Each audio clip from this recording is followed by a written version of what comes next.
therapy for more than 3 months and 6 months at most, you should see a significant change. And if you don't see a significant, it doesn't mean like your whole life has to change. It's at least you know what you're doing wrong.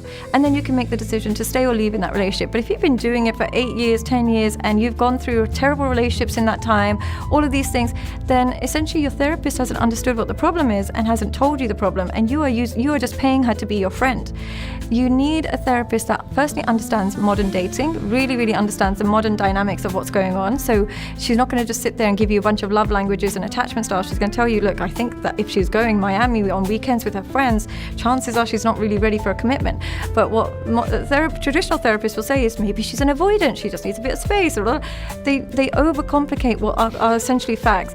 And so I don't think therapists actually understand that what the crux of modern dating, so they can't help you in the correct way.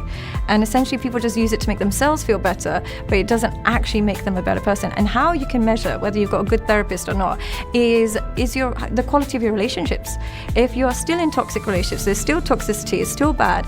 Just because you feel better doesn't mean the therapy is working. The quality of your relationships is a measurement of how great the therapist is going. Even if you're single, do your relationships get better? If they don't, then your therapist is not as helpful as you think.